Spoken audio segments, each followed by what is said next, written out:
Halo, selamat pagi. Saya Autar Singh. Nombor handphone saya 0178722230. Ini saya tengok ini video ini official page Parti Kancil lah bersama. Dia ucap dia cerita pasal Najib. Cerita pasal itu skandal 1MDB lah, itu wang yang dipulangkan entah apa benda lah. You see Rafizi, you ingat ini rakyat Malaysia sekarang semua bodoh kah? Najib ada dalam jail tau. Okay, you ceritalah benda lain.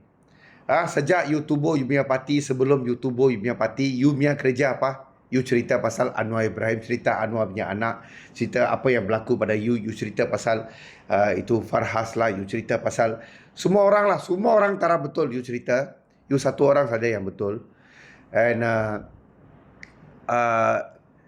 you langsung tak ada cerita pasal itu padu. Ada ingat tak itu padu punya berapa? 80 juta kah? Saya pun tak ada berapa sure lah. Cerita sikit pasal padu jugalah. Berapa jumlah yang telah dibasirkan ke atas itu projek. Apa dia punya manfaat.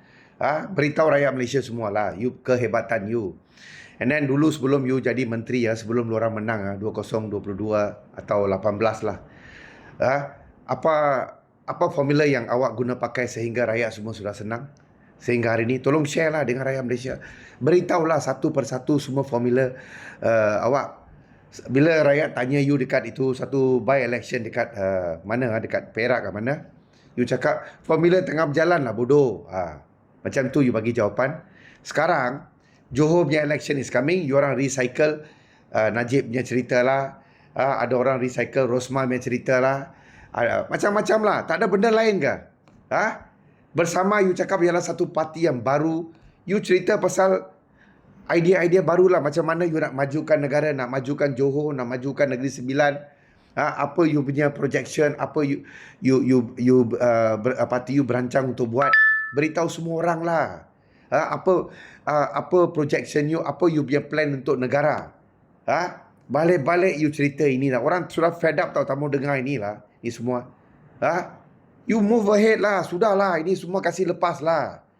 Apa you mau buat in future? Apa you punya rancangan? Beritahu rakyat Malaysia lah. How to tackle kalau ada krisis yang sama macam minyaknya yang berlaku ni.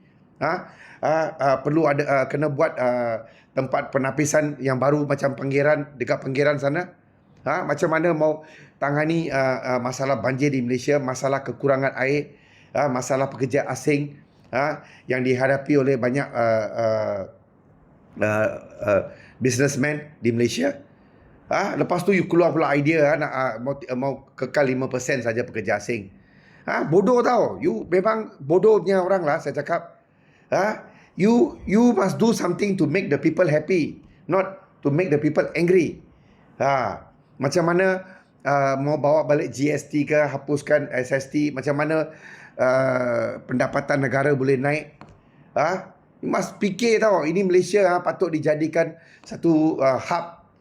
Itu rare earth ke, macam mana in future kita punya minyak sudah mau habis. Semua benda ni kita mau cerita lah. Macam mana mau kita punya hospital, kita punya rakyat menghadapi problem dekat hospital, macam mana you mau selesai.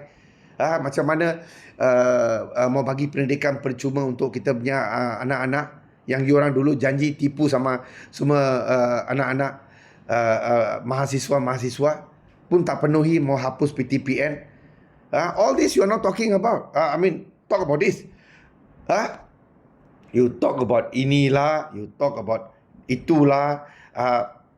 Apa yang berlaku dengan you masa election PKR lah. Itu mafia corporate lah. To me, ini semua masih akan berlaku. Macam mana you come up with the idea, macam mana benda ni supaya tak berlaku lagi. Macam mana you mau stop benda-benda ni. Cadanglah kepada rakyat. Okey, itu SPRM bos pun buat election. Ketua Polis Negara pun buat election. Itu Datuk Bandar pun buat election. Barulah you orang boleh bebas bergerak dan buat dia punya kerja. Ini semua lantikan. AG pun buat election. Ini ya karut tau. Macam orang cerita dekat kedai todi tau, you ni. Saya minta rakyat Malaysia lah, kalau macam ni lah dia punya perangai, jangan undi ini parti bersama dekat Johor dan Negeri Sembilan. Sekian, terima kasih. Kasih ajar satu kali.